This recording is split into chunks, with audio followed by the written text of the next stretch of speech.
Tonight on CBC Vancouver News. It just really sucks. HandyDART customers feel left in the lurch as striking workers and management get set to talk later this week. Plus, could be things like better bear behavior training, better relocation techniques, and how we capture bears. How can BC better protect grizzly bears? The push to cut wildlife conflicts. And they're catching our sockeye, our chum, our springs, all our fish. We're just getting the leftovers by the time they get here. Conservation groups claim fishers in Alaska take more salmon heading for BC rivers than local fleets. This is CBC Vancouver News.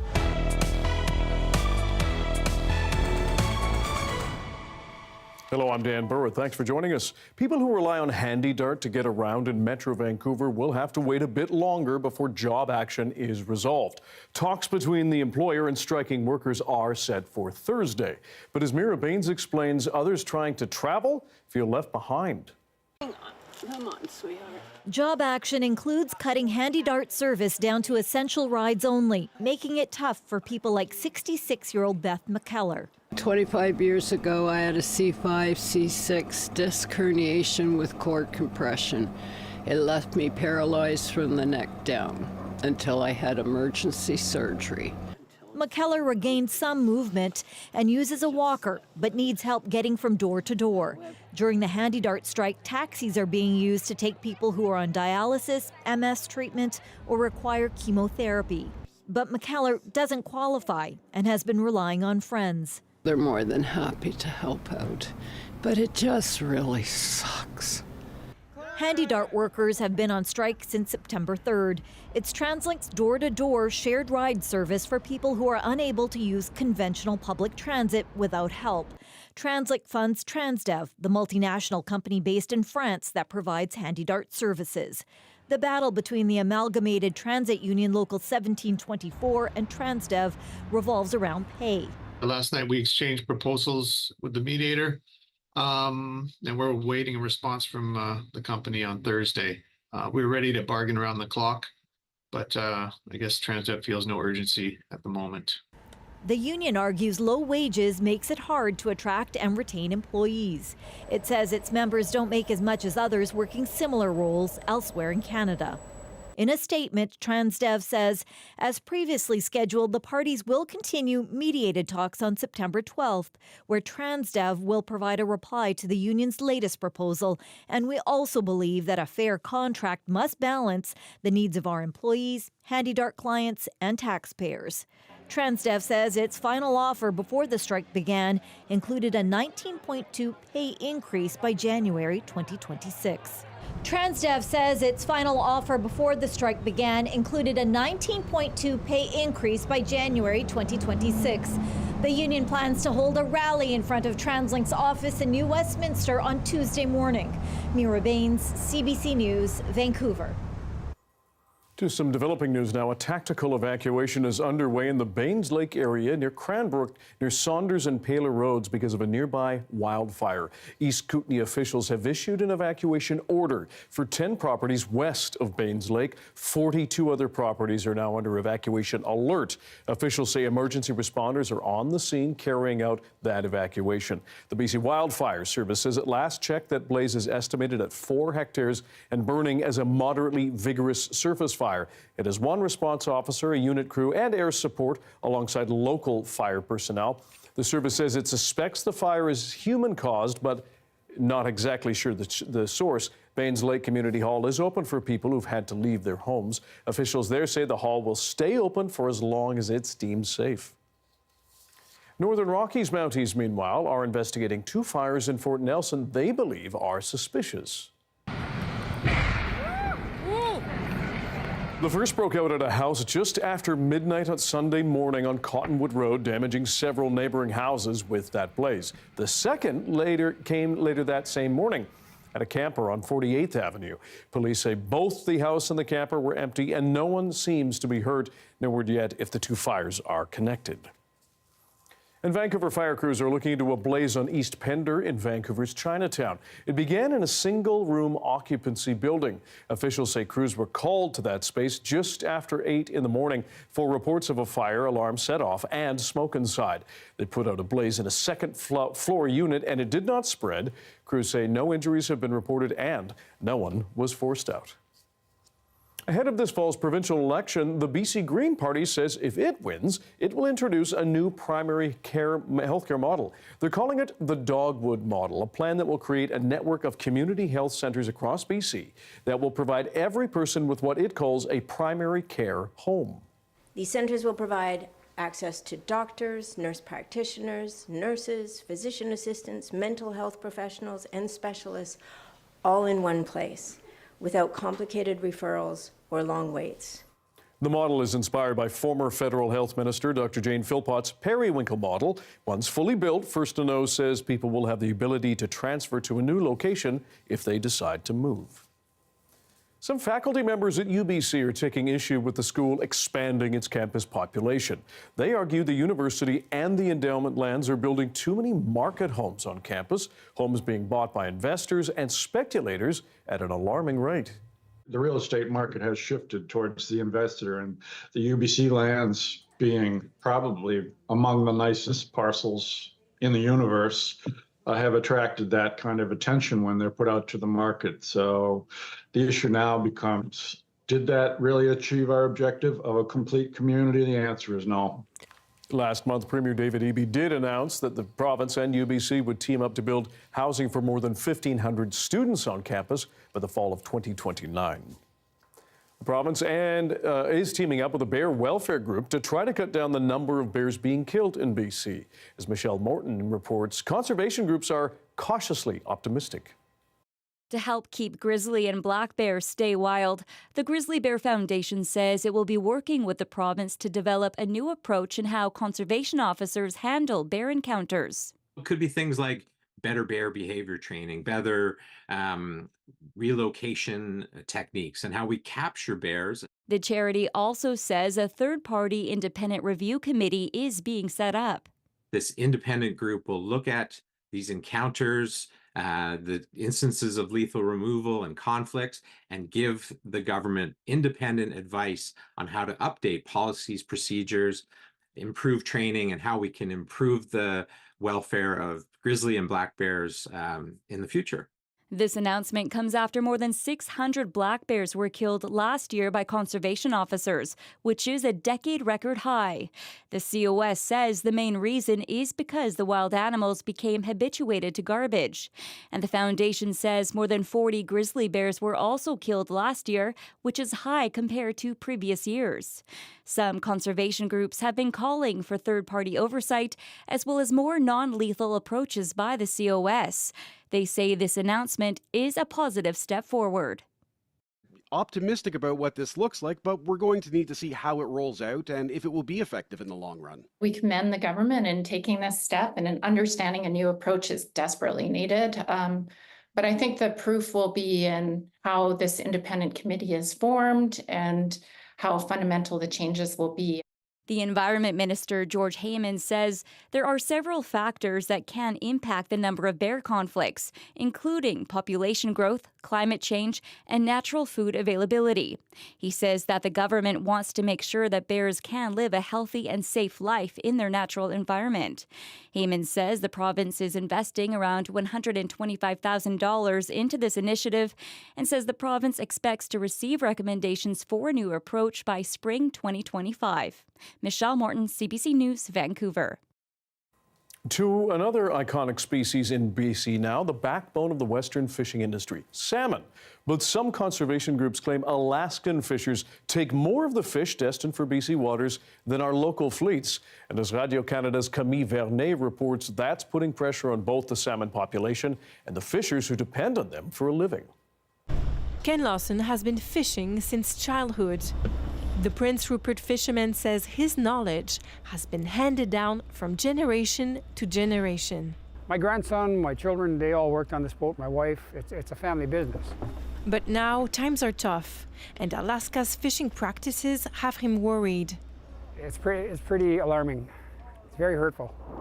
Fish born in British Columbia are intercepted in the U.S. waters before they return to Canadian rivers to reproduce. They're catching our sockeye, our chum, our springs, all our fish. We're just getting the leftovers by the time they get here. The Pacific Salmon Treaty, established in 1985, aims to manage salmon stock between Canada and the United States. When the Alaska fish came through, the Alaska Chinook, they shut us down to let the run go through. But yet, over in Alaska, when our fish are coming, there is no stopping. According to an estimate from Skeena Wild Conservation Trust, 3 million fish from British Columbia waters have been intercepted in 2023 by Alaskan fisheries. It's hindering our abilities to rebuild and recover those populations. You know, a lot of these populations are at record low abundance. They're facing new challenges with climate change and hot weather. And so in Canada, we've adapted a lot of our fisheries, and they're changing to really reduce pressure on harvest. And just across the border in Southeast Alaska, the same thing isn't happening, or in fact, it's the opposite. They're ramping up harvest. Conservation organization would like to see a more targeted fishery. If that fishery and the boats that are in that fishery moved more to the more terminal waters where fish are returning in Southeast Alaska, that would reduce so many of those interceptions. The treaty is renegotiated every 10 years. Fisheries and Ocean Canada defends its process. It benefits from the fact that we have commercial, recreational, Indigenous harvesters as part of that treaty process, and so it's an open discussion amongst those harvesters as to the issues, and they're allowed to bring those issues forward through the renegotiation. And so we expect that we'll hear some of these issues going forward. Again, Alaska isn't operating outside the treaty, they're operating within the constraints of the treaty. The next round of treaty talks will begin next year, but for Ken Lawson, the situation is urgent. Fishermen can no longer afford to maintain their boats. I hang on to it because my dad did it, my grandfather did it, and his dad, and so on. And it was all instilled into me, and it's important for us to keep that going. Despite uncertainties, he hangs on to this family tradition. Camille Vernet, Radio-Canada, Prince Rupert. BC's second largest city is set to vote in the evening on whether it should ask the province to enact its own charter. Supporters say it would give Surrey powers over things like property taxes and local services, similar to Vancouver. But as Rob Easton explains, the BC government may not play along. Surrey Mayor Brenda Locke makes her rounds with residents. She and council are bringing forward a proposal to bring more powers to BC's second largest city. But we will be soon the largest city in British Columbia, and we need the ability to chart our own destiny. On Monday, council will vote on a proposal for a Surrey city charter. Similar to what Vancouver's had since the 1950s, they say it will allow them to have more control over land use decisions and create more ways for the city to bring in more money beyond property taxes. For example, our empty home taxes, we currently cannot enforce or have that policy. We need to be looking at what are our bylaw fines. The city says it's seeing significant growth with thousands of people moving there every month. We've got more than 1,200 to 1,500 people moving here each month. But asking for more powers doesn't mean the province will hand them over. I'm not sure the province is interested in writing separate charters. If they agreed to do it for Surrey, we know that Burnaby, Richmond, Victoria, Kamloops, Kelowna would be right behind. Municipalities are creations of the province, and as Surrey saw in its recent court loss over returning the city police to the RCMP, the province holds all the power. Historically, municipalities have had a lot of autonomy to govern their affairs, but not a lot of power. Cities are demanding that power at precisely the time that provinces are thinking about exercising more control over municipalities to meet certain objectives on certain files, particularly housing and public transportation infrastructure. If the proposal is passed, Surrey's request for a charter will be sent to the province. In a statement, BC's Municipal Affairs Minister told CBC News the ministry would review any proposal from Surrey carefully. My ministry remains committed to continuing to provide advice and support to local governments. The statement added municipalities have not traditionally had their own charters, except for Vancouver. They fit under a more modern, province-wide community charter that was written in 2004. And now, as Surrey calls for more power, the province says Vancouver's charter city status is an exception, not the rule. Rob Easton, CBC News, Vancouver. A high-stakes federal Liberal caucus retreat is underway here in BC, with news of a big name joining that team. Rafi Boudjikanian now on Mark Carney's new role and the concerns being raised about the Prime Minister's leadership. At the start of an Oceanside caucus meeting, a blunt message for the Prime Minister. My constituents do not see Mr. Trudeau as the person that should lead the party into the next election. This Liberal MP saying what she's heard is a call for change at the top. If I listen to my constituents, which is supposedly what we are meant to do, yes, I have to say that we would have to change leadership. The Liberals are hoping this retreat is also a reset after a brutal by-election loss to the Conservatives and the end of a deal with the NDP to keep their minority government alive. Well, there's nothing like the threat of an election to focus the minds, right? Now the party is bringing in a big name to help prepare. Finance Minister Chrystia Freeland announcing she is thrilled to welcome her longtime and respected friend Mark Carney to the Liberal team. The former governor of the Banks of Canada and England, a name that has been raised as a potential successor to Justin Trudeau, now an economic advisor for the Liberals. I saw Mark at the airport. I was very happy to see him here. I've always respected what he stated and his intelligence. Carney will now help shape the party's policies as the Liberals face pressure to address the cost of living. Mark Carney isn't promising to change course. All they're talking about is doubling down on the same failed policies that caused all this heartache to Canadians in the first place. As for the concerns being raised within the Liberal Party about Trudeau's leadership, politics is a team sport and that we need to support each other. We need to support each other in tough times, and of course it's normal to have challenging conversations. Those internal talks may become tougher still. In just a week, Trudeau will face another crucial test, a by-election in Montreal where his party could lose another longtime Liberal seat. Rafi Boudjikanian, CBC News, Nanaimo, BC.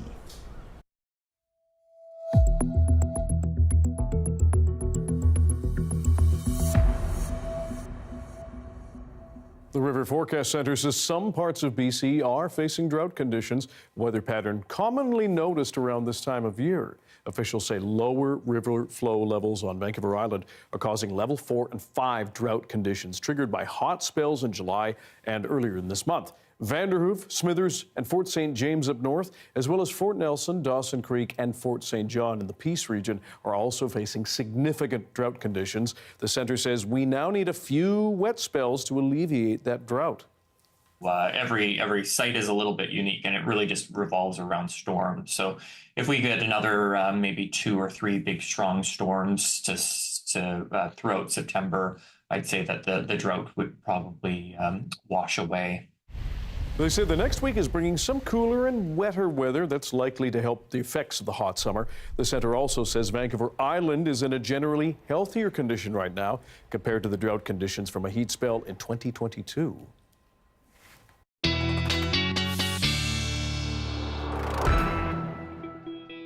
Darius Madavi joins us now with a first look at the weather.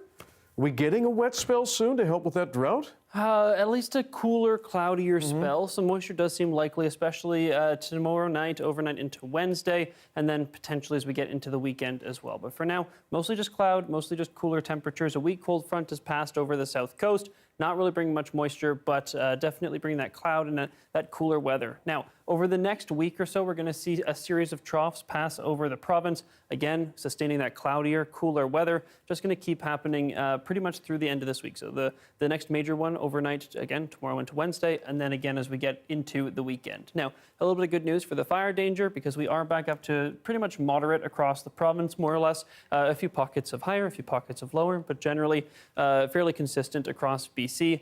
And we take a look at the smoke forecast. I know many people probably noticed that haze, especially last night throughout yesterday across southern BC. A lot of that is fire smoke coming up from Washington State, but also in a few places we're seeing those fires that are, have picked up steam a little bit during the hot and sunny spell last week, also producing quite a bit of smoke in many areas. So a lot of haze across parts of BC that's expected to lighten up at times because of that trough passing over, also sucking up some of that smoke, carrying it a bit further away.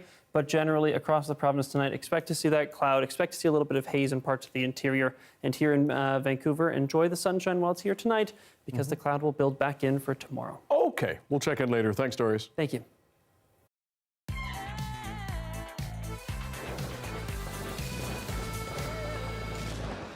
Well, the Paris Paralympic Games are now over, and Team Canada is celebrating with double the amount of gold medals won this time than in Tokyo, and 29 medals in total.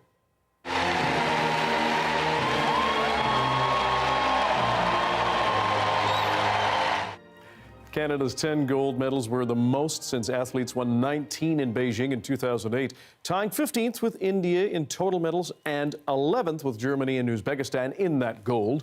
Team Canada was on the podium in 7 sports, with swimming and track and field leading the way with a combined 22 pieces of hardware, including 10 gold. Sunday's closing ceremony lowers the curtain on a busy summer of sport in Paris. BC swimmer Nicholas Bennett and para-canoeist Brianna Hennessy carried the Canadian flag during the evening ceremony. Coming up, from immunizations to a good sleep schedule, what ought to be on students' back-to-school health checklists? We're going to check in with our health expert. Stick around.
As students, parents, and guardians get back in the swing of school routines, what should be on their health checklists? From immunizations, mental health check-ins, to nutritious lunches, there is a lot to think about for everybody. Joining us now is our CBC Health columnist, Dr. Melissa Lem. Dr. Lem, let's start with vaccines. Back to school, lots of kids.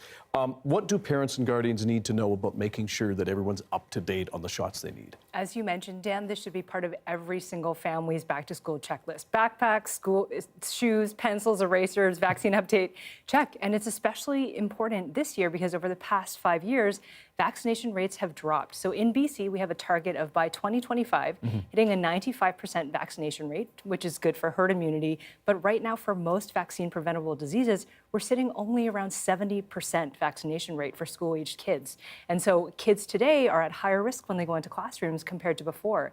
And we know some of the reasons for this are early on in the pandemic, people had less access to their family doctors and public health clinics where they could get vaccinations, but also unfortunately growing vaccine hesitancy because of a lot of the information that's out there. So if you don't know if your child's vaccinations are up to date, check with your family doctor if you have one, or your local community health center or public health unit to make sure that your child is protected. And fair to say that a lot of the information out there when it comes to vaccines may be misinformation as well. That's right. Misinformation and sometimes deliberate disinformation too. Let's pivot to something else. Some high schools encourage students who are 17 and above to donate blood.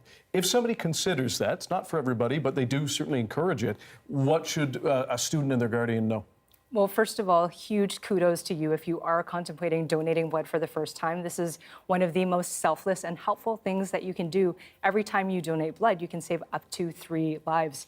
But if you think about it, the path to donating successfully starts a few months before you actually donate. You want to make sure you're eating lots of iron-rich foods to make sure you're building those red blood cells to donate. And then in the week beforehand, drink lots of fluids. And then right before you donate, make sure you eat a salty snack. This is one of the few times that we actually recommend this, to make sure that your blood pressure is high enough. You also want to keep in mind that iron deficiency and anemia, which is when you don't have enough red blood cells, can become one of the most common side effects with blood donation frequency. So if you're a young adult or you're donating more than 2 times per year, make sure you check with your family doctor what your iron stores are like at least once a year to see if you need supplementation. And having done this, there is a lengthy checklist of questions they ask you. And so it's not guaranteed you may be able to donate, right? That's right. It's almost like a mini checkup when you go. They check your blood pressure, your hemoglobin, they check for infectious diseases. It's actually good for your health to donate blood. And lastly, we appreciate your time. Sleep schedules. It can be tough to come back from summer and a little more easygoing to the stricter schedule the schools provide. What are some tips that you offer to the students as well as to their parents and guardians? Well, we have to remember just to follow Health Canada guidelines and also set up a routine, which is easier said than done. I have a 9-year-old myself. But with sleep, we forget sometimes that school-aged kids need, on average, about 10 hours per night to make sure that they're well rested and can focus at school. And then other aspects of health come into play, like making sure they're eating healthy vegetables and fruits, high quality protein, healthy fats to fuel those bodies and brains. And then you want to make sure that they're getting at least an hour of exercise per day. This is more than adults need, in fact, to make sure that they're getting enough energy and then are tired at night. And last but not least, more green time and less screen time is really important for their physical and mental health and to make sure that they get a good night's sleep as well. Dr. Lem, we appreciate your advice and your expertise as always. Thanks. Thanks, Dan. Still ahead, former fashion mogul Peter Nygard sentenced to 11 years in prison after being convicted of 4 counts of sexual assault. The latest on that saga next.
Former Canadian fashion mogul Peter Nygard has been sentenced to 11 years in prison by a Toronto judge.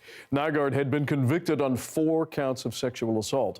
Jamie Strachan has more on today's ruling and how some survivors are reacting to the sentence.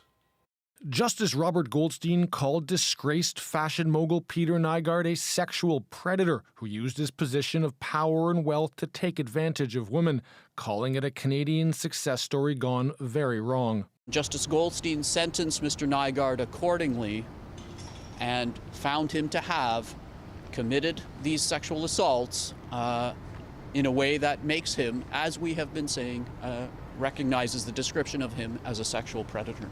In the sentencing, the judge called Nygard a narcissist who felt entitled to do whatever he wanted.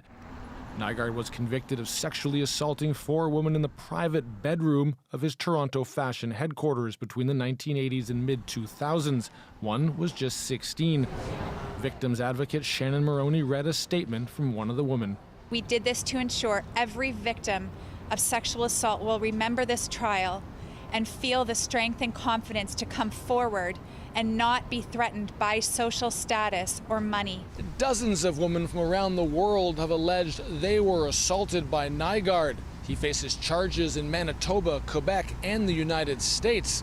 Some of those alleged victims were here in court for the sentencing. Many of us have waited for this day for quite a few years.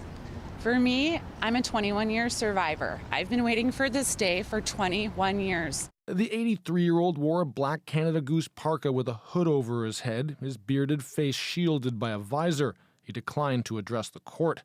The judge mostly rejected calls for leniency based on Nygard's age and failing health. Nygard's lawyer promises to appeal the conviction and the sentence. So he's just going to continue to defend himself where he can, appeal where he can, and continue to maintain his innocence in all of these matters. For Nygard, this marks the end of a stunning fall. Once a rich and powerful player in the fashion world, now likely to spend his final years in prison. Jamie Strachan, CBC News, Toronto. 2 men in Alberta have now been sentenced for their roles in the Coutts border blockade that stopped traffic for weeks in 2022 to protest COVID-19 restrictions and mandates. More now from Aaron Collins. A stream of disappointment outside a packed Lethbridge courthouse. Supporters of Anthony Olenek and Chris Carbert upset the 2 men aren't walking out too. Instead, they're headed back to prison, sentenced to 6.5 years for bringing a stockpile of guns to a protest against COVID restrictions that blocked the border to the U.S. here for more than 2 weeks. I feel that this is a travesty of our justice system, and I feel that what happened here today sets a very, very dangerous precedence. Olenek and Carbert arrested with a cache of weapons at the Coutts blockade, accused, among other things, of conspiring to kill police.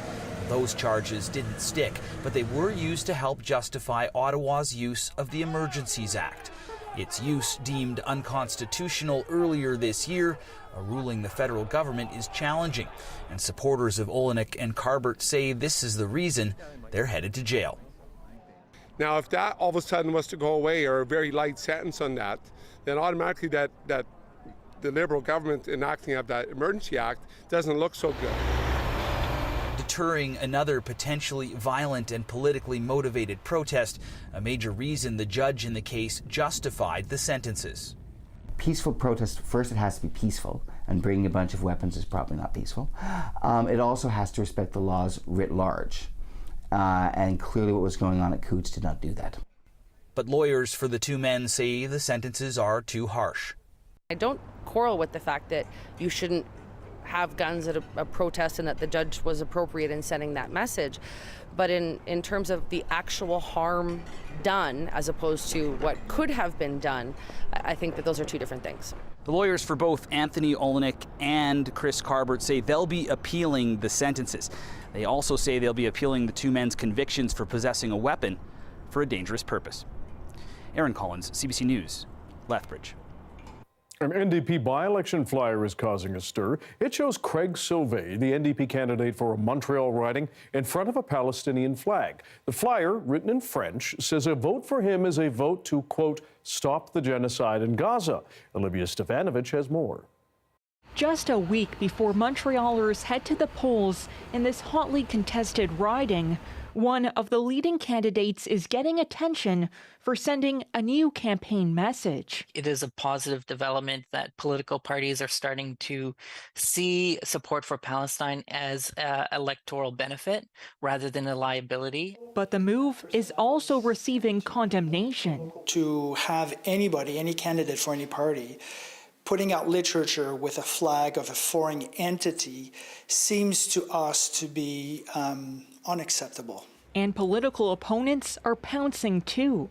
Conservative Deputy Leader Melissa Lantsman asking on X, formerly known as Twitter, whether NDP leader Jagmeet Singh approved of the pamphlet. The radical NDP is once again dividing Canadians with incendiary and extremist rhetoric that puts the Jewish community at risk. The backlash prompting the NDP to go on the defense, saying it's, quote, ludicrous to suggest that when a politician is seen with another flag, it's un-Canadian, pointing to photos of Conservative leader Pierre Poilievre and former Prime Minister Stephen Harper, photographed with flags from other countries, though none of the images were produced in an election pamphlet.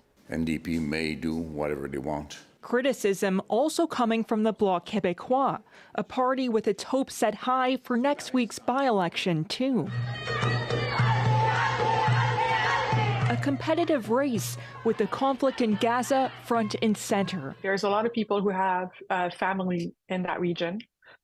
Who live in Montreal. This columnist says the NDP's decision is a strategic move after more than 50 Arab and Muslim Liberal staffers signed a letter announcing they will not campaign for a party that, quote, excludes us and our values. And so that's what they're trying to do, is trying to basically win over the Liberals by being bolder in their stance on the war in Gaza. With polls showing the NDP has a chance of winning LaSalle and Verdun, New Democrats will find out if their strategy pays off next Monday night. Olivia Stefanovic, CBC News, Ottawa. U.S. Democratic candidate Kamala Harris and Republican nominee Donald Trump are gearing up ahead of the first and possibly only debate before the presidential election in November. More now from the CBC's Richard Madden.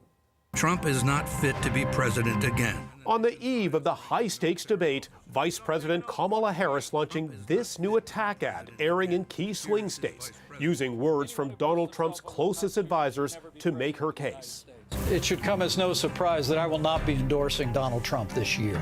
Ahead of the first and possibly only face-off between these presidential contenders, there's tremendous pressure on both Donald Trump and Kamala Harris to make their case to American voters in an election that polls suggest is neck and neck. Trump's advisors are urging him to focus on economic anxieties, blaming the Biden-Harris administration for runaway inflation, lax immigration, and high cost of living, and to avoid stoking conspiracies, lying, and personal attacks. Well, I think that when he stays on the issues, policies, absolutely those are the winning issues. Because again, whether it's crime, whether it's the border, whether it's Israel. Harris has been trying to define herself as a clean break from the angry, divisive politics dominated by Trump, aligning with some policies from the Biden administration while distancing herself from others. Her advisors are urging her to stay focused and avoid taking the bait from Trump's distractions. The less we're talking about him and the more we're talking about you, the better it's going to be for the vice president, because she has laid out an agenda. Things like making sure that our tax code is fair and protecting a woman's right to choose. Now, both candidates are portraying themselves as agents of change, despite the fact Trump was once president and Harris is vice president. These undecided voters say they'll be watching very closely. I haven't swayed who I'm going to vote for, but I still want to hear what all parties have to say, though. This debate is really tight, and they're both very strong candidates. I'm a victim of gun violence, so I stand for all what she has to say on that topic. Now, the debate format is 90 minutes. There'll be no studio audience, and microphones will be muted when the other person is speaking, giving voters, especially those critical undecided ones, an unfiltered moment to hear from the two candidates with two starkly different visions of the country. Richard Madden, CBC News, Washington. Distinguished actor James Earl Jones, who voiced such iconic characters as Darth Vader and the Lion King's Mufasa, has died. I'll get to see them anyway. I might not meet them, but I'll see them and admire them more. Born in Mississippi in 1931, Jones started as a stage actor, tackling Shakespearean roles like Othello and King Lear, before he took his talent and impressive pipes to the big screen with performances in Field of Dreams and Roots: The Next Generation, among others. Throughout the year, he was awarded an Emmy, Grammy, Oscar, and Tony for his work. James Earl Jones was 93. Still to come, parts of Louisiana are under a hurricane watch as Tropical Storm Francine forms in the southern Gulf of Mexico. More on the storm next.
A powerful storm has ripped through parts of Vietnam, triggering floods and landslides. Since making landfall on Saturday, it has led to the deaths of 60 people, and dozens more are missing. Trees have been uprooted and infrastructure damaged in the northeastern part of the country. Commuters have had to drive through flooded streets as well. The typhoon was downgraded to a tropical depression yesterday, but the country's weather agency is warning there could be more flooding and landslides. Asia's most powerful storm of the year, packing winds as strong as 203 kilometers per hour. On the other side of the world, a hurricane watch has been issued for parts of Louisiana after Tropical Storm Francine formed in the southern Gulf of Mexico. It's crucial that all of us take this storm very seriously and begin our preparations immediately. It's expected to strengthen as it passes over record warm waters and become a hurricane tonight or early tomorrow morning. The storm is currently packing top winds of nearly 100 kilometers per hour. The National Hurricane Center warns of a life-threatening storm surge, heavy rains, and damaging winds for the Louisiana coast. It could also affect parts of Mississippi and the Galveston and Houston areas of Texas.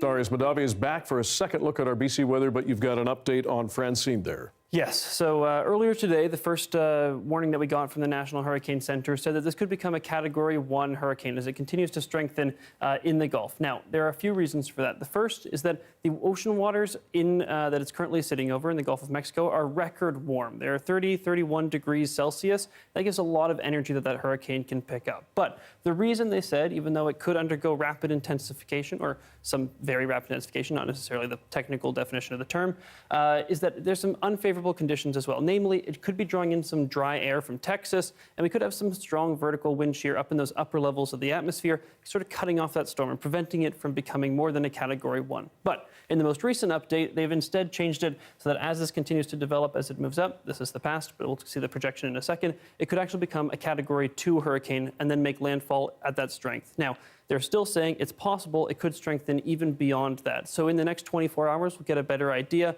But depending on which of those factors wins out, the favorable or the unfavorable, will determine just how big of an impact the storm will have. So expect to hear a lot more about this and potentially some big changes in that forecast in the days ahead. Now, let's turn our attention here to BC, where things are not quite as exciting, but definitely a little bit more variable than they were last week. We had just all that sunshine and all that heat. Now we have that cloud coming in and out. Expect tomorrow morning to pick up with quite a bit of cloud in the morning, clearing out at times like around noon tomorrow, and then continue to see that cloud move in and out. Then that precipitation comes in overnight Tuesday into Wednesday, continues to move over the province, and then expect to see some precipitation potentially linger into early Wednesday afternoon, but it does seem like it should be done by noon, if not sooner. But it is a possibility that continues later, so be aware of that for your plans on Wednesday. Across the province, though, again, a bit of cloud coming in and out, a lot more precipitation than there was last week, but still fairly calm across BC. The southeast tomorrow may start to see a little bit of thunderstorm activity, but other than that, not much excitement really across BC.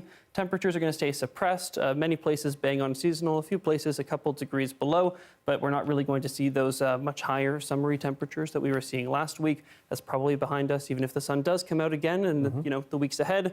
Probably not going to see those really high temperatures again. Now again, thunderstorms down in the southeast are possible tomorrow night. Other than that, mostly just a little bit of cloud in many places and maybe a little bit of drizzle in some places in the south coast tomorrow morning. And here in Vancouver, the humidity, still a little bit of moisture in the air, but generally it's falling now, Dan, instead of just sticking around, making us feel sticky. Very good. And would you please lead us in a deep breath? Yes.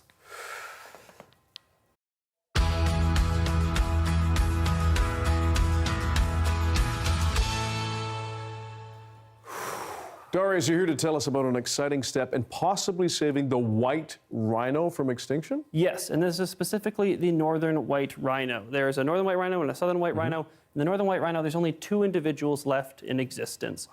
2 females, though, so that might make you think, maybe the species is beyond saving. You can see them here. These are the daughter and granddaughter of the last surviving male, which unfortunately passed away not too long ago. But before he passed away, scientists were able to recover some of his sperm. And now, last year, they tried to impregnate one of these 2 female rhinos, take an egg from one of these 2 female rhinos, and using IVF, in vitro fertilization, just like we do for people, try and create a viable embryo. And they were able to. And now the next step is going to be implanting that into a southern white rhino, also successful. And that means that we have the chance to finally... Whoa. Yes. That was unusual. The chance to finally save this species from extinction, or at least bring them back from the brink, which is where they're at right now. There's a lot more work to be done in this area before we get them recovered, but you can see here that successful embryo that was created. Yeah. So interesting graphs happening, Dan. That's I'm not sure why. We saw it. We saw it. That's the important thing. Northern white rhinos, very close to extinction, perhaps the most endangered species in the world, and we have made progress in potentially bringing them back from the brink, which is incredible. Well, as humans, it feels like the least we could do. Say the least, Dan. Still to come, we'll take you back on a trip back in time at the Fraser Valley Heritage Railway. You'll want to climb on board after this.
Hi, I'm Amy Bell, and this is your CBC Inbox. On October 5th, join CBC guest host Michelle Elliott at the annual Big Sisters Soiree Gala celebrating Big Sisters and helping to inspire and empower the next generation of girls and gender-diverse youth. Tickets at bigsisters.bc.ca. And join CBC at the Alumni UBC's Transforming Our Health with AI webinar, October 8th. A panel of experts discuss AI research and its impact on the future of healthcare.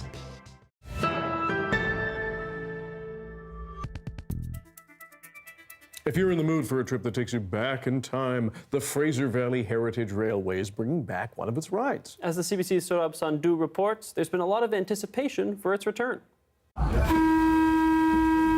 Fraser Valley Heritage Railway's Sunday excursions are back on track. and everyone of all ages are aboard. The train is welcoming back its first passengers in almost 2 years. We're delighted to see that there is a pent-up demand to come back and actually experience what it was like 100 years ago in the area. It's a 55-minute train ride from Cloverdale Station to Sullivan Park, crossing over Highway 10 as the road traffic comes to a complete halt. The 15-kilometer excursion is run by Fraser Valley Heritage Society in partnership with the City of Surrey. As the trolley rolls through, passengers look out watching scenic views of farmlands and wildlife. Switch his line and check for the main line. It's been a long-awaited journey. The face of rising insurance costs, the society had to halt the annual run at the end of summer 2022.